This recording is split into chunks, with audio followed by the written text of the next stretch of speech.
हाँ जी बेटा, कैसे हैं आप सब। मैं जरा सिंह स्वागत करता हूं अपने चैनल शॉर्टकट बाबा जी पे। हम बेटा बात करते हैं आपकी टैक्सेशन की, और आज बेटा हम स्टार्ट करने वाले हैं आपका income under the head house property. सबसे पहली वीडियो बेटा मैंने बात की थी हमारे पास इनकम के 5 सोर्स हैं। Income under the head salary, under the head house property, under the head PGBP, under the head CG capital gain, and last बेटा हमारे पास इनकम फ्रॉम अदर सोर्सेस।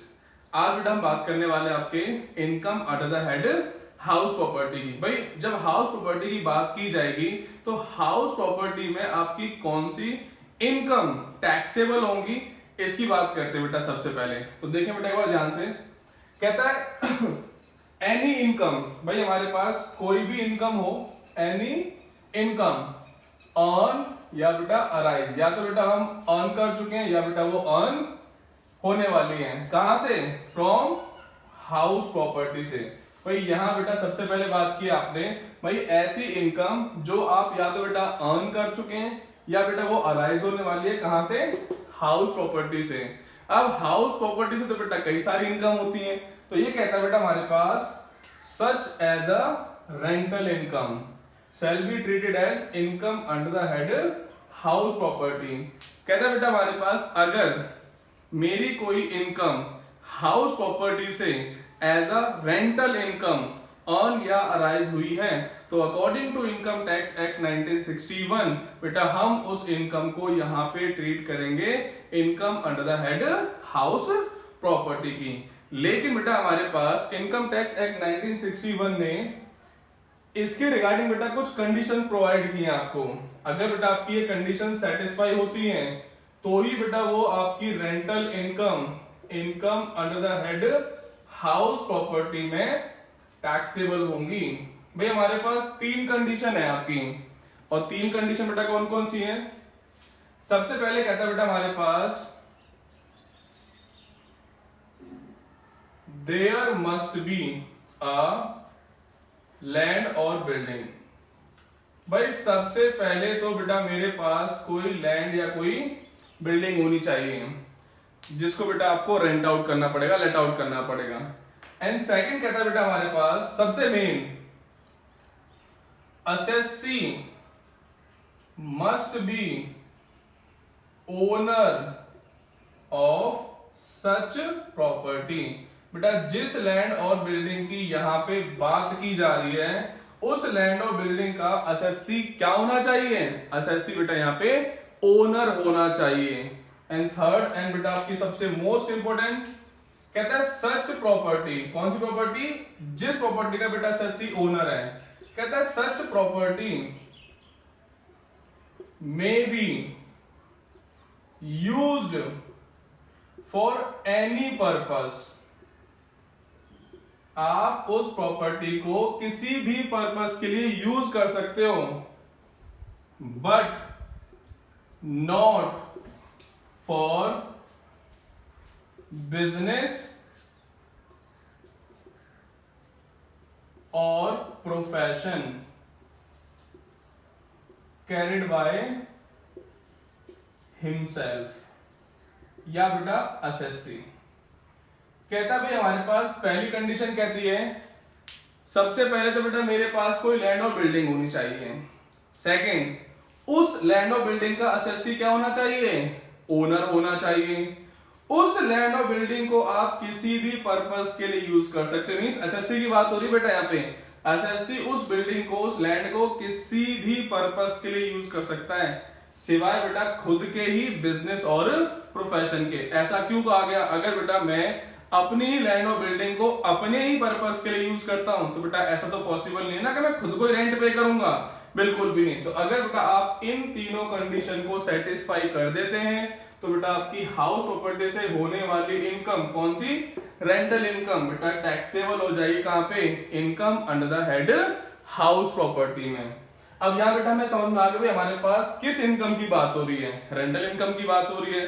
लेकिन जब बेटा हमारे पास रेंटल इनकम आएगी हाउस प्रॉपर्टी से, तो आप उस इनकम को कैलकुलेट कैसे करेंगे भाई हमारे पास कि कितना अमाउंट आपका टैक्सेबल होगा income under the head house property से, तो बेटा हमारे पास इसका एक सिंपल सा फॉर्मेट है। देखें बेटा ध्यान से इसको, ये कहता है बेटा हमारे पास computation of income from house property. भाई कंप्यूटेशन के लिए बेटा हमारे पास फॉर्मेट कहता है आपका, सबसे पहले ग्रॉस एनुअल वैल्यू, बेटा जिसको इन शॉर्ट हम जीएवी बोलते हैं। भाई सबसे पहले तो बेटा हमें उस प्रॉपर्टी की जीएवी पता होनी चाहिए। ये ग्रॉस एनुअल वैल्यू है क्या, बेटा बात करेंगे इसके बारे में। ग्रॉस एनुअल वैल्यू से बेटा माइनस करेंगे आपका म्युनिसिपल टैक्स, लेकिन बेटा यहां पे मेन चीज क्या है, पेड बाय ओनर लेना है। अगर बेटा म्युनिसिपल टैक्स आपके ओनर ने पे किया है तो आपको डिडक्शन प्रोवाइड की जाएगी। अगर बेटा आपका म्युनिसिपल टैक्स आपके टेनेंट ने पे कर दिया, किराएदार ने पे कर दिया, तो बेटा इनकम टैक्स एक्ट 1961 में बेटा हमारे पास उसके रिगार्डिंग डिडक्शन प्रोवाइड नहीं की जाएगी। एंड देन बेटा हमारे पास आएगा आपका नेट एनुअल वैल्यू, एनएवी बेटा जिसको हम बोलते हैं इन शॉर्ट। और एनएवी के रिगार्डिंग डिपार्टमेंट बेटा हमें दो डिडक्शंस प्रोवाइड करता है आपको। डिडक्शन अंडर सेक्शन 24, बेटा याद रखना है 24। नंबर 1 कहता है बेटा हमारे पास स्टैट्यूटरी डिडक्शन बोलो इसको, या बेटा आपको स्टैंडर्ड डिडक्शन बोलो इसको। ये मिलती है बेटा आपकी at the rate of 30% flat, किस पे, ऑन एनएवी पे। बेटा जो हमारे पास एनएवी का अमाउंट आएगा, उस एनएवी के मींस इस अमाउंट पे बेटा आपको फ्लैट 30% का डिडक्शन प्रोवाइड किया जाएगा। एंड दूसरी बेटा हमें डिडक्शन प्रोवाइड की जाती है आपकी इंटरेस्ट ऑन लोन। और इन दोनों डिडक्शंस को माइनस करने के बाद बेटा हमारे पास जो वैल्यू आएगी वो होगा बेटा हमारे पास इनकम फ्रॉम हाउस प्रॉपर्टी। दिक्कत यहां पे कोई? अब इस इनकम को बेटा देख लेंगे कि भाई ये आपकी इनकम एग्जम्पशन को एक्सीड करती है या नहीं करती है। अगर नहीं करती है तो बेटा टैक्स पे करने की रिक्वायरमेंट नहीं है, और अगर बेटा आप एग्जम्पशन लिमिट को एक्सीड कर जाते हो तो बेटा आप असेसी ट्रीट कर ले जाओगे, और जैसे बेटा आप असेसी ट्रीट किए जाओगे वैसे ही बेटा आप पे टैक्स के प्रोविजन मींस टैक्स पे करने की ऑब्लिगेशन स्टार्ट हो जाएगी। यहां बेटा मैं आपको एक चीज ऐड कर लेता हूं, यहां पे बेटा एक चीज ये एक बेटा हमारे पास आता है आपका अनरियलाइज्ड रेंट। अनरियलाइज का बेटा मतलब होता है भाई रेंट मिलना था लेकिन मिला नहीं। अगर बेटा इन केस वही बेटा रेंटल इनकम कभी बेटा भूले भटके मिल जाए तो बेटा यहां उसको ऐड कर लेंगे, लिखते बेटा उसको हम रिकवरी ऑफ अनरियलाइज्ड रेंट के नाम से। तो बेटा इसको ऐड बैक कर लेंगे तो बेटा हमारे पास आ जाएगी आपकी इनकम फ्रॉम हाउस प्रॉपर्टी। ये बेटा हमारे पास फॉर्मेट रहेगा आपका computation of income from house property. सबसे पहले बेटा कंप्यूट करनी है अपनी जीएवी। होती क्या बेटा, जस्ट अभी बात करते हैं इसकी। जीएवी से बेटा हमारी दो चीज माइनस करनी है। सबसे पहले बेटा म्युनिसिपल टैक्स किसने पे करा बेटा, ये अगर ओनर ने पे किया है तभी डिडक्शन प्रोवाइड की जाएगी। और अगर बेटा मुझे किसी मंथ का रेंट रिकवर नहीं हुआ है उसे बेटा हम बोलते हैं अनरियलाइज्ड रेंट। माइनस कर लेंगे, देन बेटा मेरे पास जो वैल्यू आएगी उसे हम बोलते हैं net annual value, NAV. NAV के रिगार्डिंग बेटा हमारा department means income tax act 1961 बेटा आपको दो डिडक्शन प्रोवाइड करता है अंडर सेक्शन 24। सबसे पहले बेटा आपको जो डिडक्शन प्रोवाइड की जाएगी वो है बेटा हमारी स्टैंडर्ड डिडक्शन, वो भी फ्लैट किस पे बेटा, फ्लैट आपका 30% ऑन एनएवी के अमाउंट पे। बेटा जो भी अमाउंट यहाँ पे होगा इसका बेटा सीधा 30% आपको एज ए डिडक्शन प्रोवाइड किया जाएगा। एंड दूसरी बेटा डिडक्शन प्रोवाइड की जाती है आपको इंटरेस्ट ऑन लोन की। भाई मैंने लैंड पे बिल्डिंग बनाने के लिए लोन ले रखा है, तो उस लोन में बेटा आप जो इंटरेस्ट पे करेंगे उस इंटरेस्ट के रिगार्डिंग भी बेटा हमें बेनिफिट प्रोवाइड किया जाएगा। उसकी कॉम्पिटिशन बेटा हम बाद में बात कर लेंगे। एंड अगर बेटा ये अनरियलाइज्ड रेंट बेटा अगर रिकवर हो जाता है तो बेटा आपकी इनकम हो चुकी है, इसको एड बैक कर लेंगे किसके नाम से, रिकवरी ऑफ अनरियलाइज्ड रेंट के नाम से। तो बेटा यहाँ पे सबसे पहले हम बात कर रहे हैं आपके इसकी, जहां बेटा सबसे ज्यादा बच्चे कंफ्यूज होते हैं कि भाई हमसे जीएबी नहीं निकलती, और बेटा ऑब्वियस ही बात है अगर जीएबी ही गलत हो गई भैया बाकी का तो बेटा ठीक होने का मतलब ही नहीं बनता, अगर ठीक हो भी गए तभी बेटा हमारा आंसर मैच नहीं करेगा। तो बात करते हैं बेटा यहां पे आपके जीएबी की। कहता है gross annual value, gross annual value, भैया पूरे साल की रेंटल इनकम की बात हो रही है बेटा यहाँ पे। अगर बेटा मैं इसको इस तरह से डिवाइड करूं kind of income, kind of income का मतलब कि भाई आप एक प्रॉपर्टी से, एक लैंड से बेटा किस तरीके से इनकम डिराइव कर सकते हो बेटा, मैंने उसको 4 पार्ट्स में तोड़ देना है, पार्ट 1, पार्ट 2, पार्ट 3, पार्ट 4। अगर मैं बेटा बात करता हूं आपके पार्ट 1 की, तो यहां बेटा मैं अज्यूम कर लेता हूं होल ईयर लेट आउट। भाई जिस प्रॉपर्टी की आप बात कर रहे हो, जिस लैंड की या जिस बिल्डिंग की आप बात कर रहे हो, उस लैंड और बिल्डिंग को बेटा आपने पूरे के पूरे साल 12 के 12 महीने क्या करा, लेट आउट रखा। केस 1, जब बेटा आप क्वेश्चन अटेम्प्ट कर रहे होंगे तो आपको बेटा ये चारों के चारों केस दिमाग में रख के जेबी कंप्यूट करनी पड़ेगी। और बेटा अगर आपको ये चारों केस समझ में आते हैं, इतनी पर्सनल गारंटी मेरी है बेटा आपको जीएबी कभी भी निकालने में कोई दिक्कत नहीं आएगी। पहले कहते हैं बेटा हमारी जो प्रॉपर्टी है वो पूरे के पूरे 12 महीने लेट आउट है। सेकंड कहती है हमारे पास पार्टली लेट आउट और partly self occupied. Self occupied का मतलब भाई मैंने कुछ टाइम खुद यूज किए। भाई हमारे पास आपका बेटा जो फाइनेंशियल ईयर है बेटा वो आपका मींस प्रीवियस बेटा हमारे पास 12 महीने का है। 12 महीने में से अब इसमें बेटा पार्टली बोला है, कोई फिक्स नहीं करा कितने, तो बेटा चाहे वो आपके 8 महीने हो, 6 महीने हो, 4 महीने हो, 2 महीने हो, 11 महीने हो, भाई कुछ टाइम तो प्रॉपर्टी क्या थी बेटा आपकी लेट आउट थी, बाकी टाइम बेटा प्रॉपर्टी आपने अपने खुद के पर्पस के लिए यूज किया। फॉर एग्जाम्पल 7 महीने लेट आउट थी, 5 महीने बेटा मैंने अपने पर्पस के लिए यूज की। इसको रिवर्स कर लो, 5 महीने बेटा लेट आउट थी, 7 महीने बेटा मैंने अपने किसके लिए यूज किया बेटा आपके, 5 महीने बेटा लेट आउट थी, 7 महीने बेटा वो आपकी सेल्फ ऑक्यूपाइड रही है। तभी बेटा केस कौन सा बनेगा आपका, केस 2 बनेगा बेटा हमारे पास। इसको लिख लेते बेटा हमारे पास केस 1, याद रहेगा केस 2, केस 3 एंड केस 4। और केस 3 कहता है बेटा हमारे पास, कंफ्यूज बिल्कुल नहीं होना है, पार्टली लेट आउट और line vacant. Partly let out और लाइन वैकेंट का बेटा मतलब है सिंपल सा कि भाई प्रॉपर्टी कुछ टाइम तो बेटा थी लेट आउट, बाकी टाइम वो खाली पड़ी थी। सेकंड और थर्ड में डिफरेंस सिर्फ इतने का है कि भाई मैंने प्रॉपर्टी यहां पे लेट आउट की और बाकी टाइम बेटा वो मैंने खुद यूज कर ली, जबकि थर्ड कहता है प्रॉपर्टी कुछ टाइम लेट आउट थी, बाकी टाइम बेटा वो खाली पड़ी रही। अब बेटा यहाँ पे खाली होने का मतलब क्या है, चाहे बेटा वो आपकी 11 महीने लेट आउट थी और 1 महीने बेटा आपने खाली रखी, तब भी बेटा यही केस बनेगा। 6 महीने लेट आउट थी, 6 महीने खाली रही बेटा, तब भी केस यही रहेगा। यहाँ पे let out plus self occupied है, चाहे वो बेटा कितने भी पीरियड का क्यों ना हो। यहाँ पे लेट आउट प्लस वैकेंट है, तो बेटा वो चाहे कितने भी पीरियड का क्यों ना हो। कंफ्यूज बिल्कुल नहीं होना है, कंफ्यूज हुए तो बेटा जीएबी गलत हो जाएगा।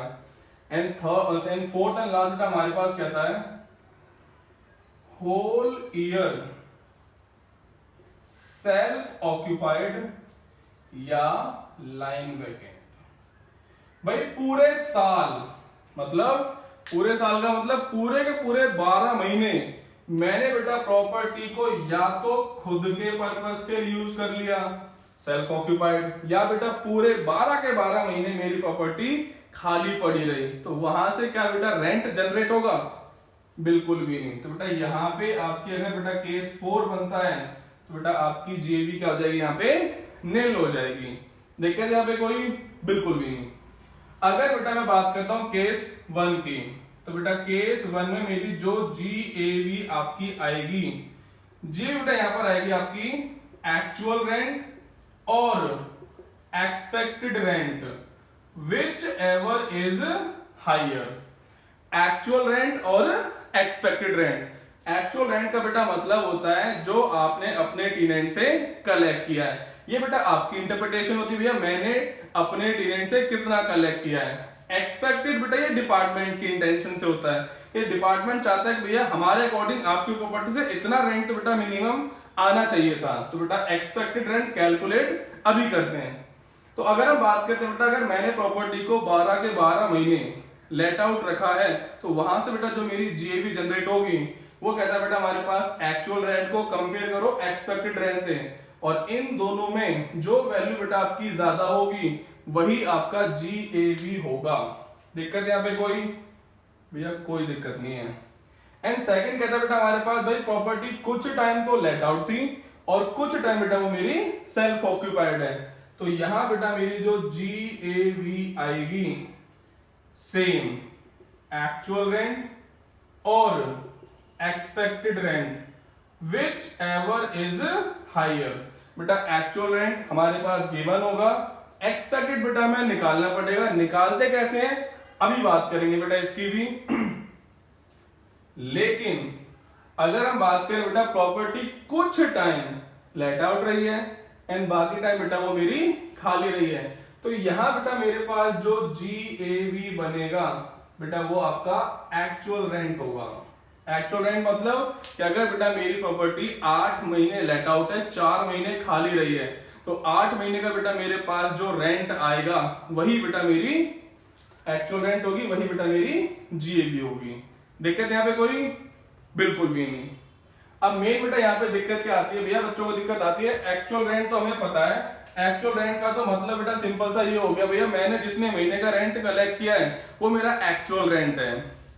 तो बेटा याद रखने के लिए मैं इसको बेटा यहाँ पे लिख देता हूं कि भाई यहाँ पे जो बेटा केस बनेगा वो आपके let out plus self occupied का है, याद रहना चाहिए बेटा बच्चों को। और यहां बेटा मेरा जो केस बन रहा है वो आपका let out plus line vacant का है। बेटा अगर कंफ्यूज हो गए तो दिक्कत बेटा ब्लंडर हो जानी है, ठीक है। चलो नेक्स्ट बेटा हम बात कर लेते हैं आपके एक्सपेक्टेड रेंट की, क्योंकि बेटा अगर एक्चुअल रेंट पता है तो आपको ये भी पता होना चाहिए कि भाई एक्सपेक्टेड रेंट कैसे आएगा। तो ये कंपेयर तो बेटा आपको एक्चुअल रेंट और एक्सपेक्टेड रेंट को करना है। जब बात आएगी बेटा यहाँ पे आपके कॉम्प्यूटेशन ऑफ एक्सपेक्टेड रेंट की,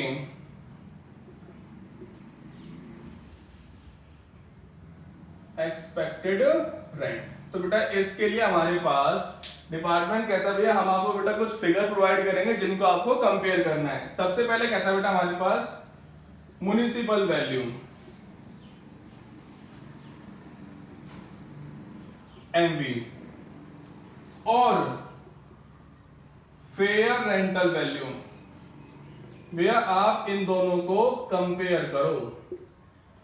इन दोनों बेटा जो हमारे पास हायर आएगा, ये बेटा हमारे पास 1 लाख है, ये बेटा हमारे पास 1.5 लाख है।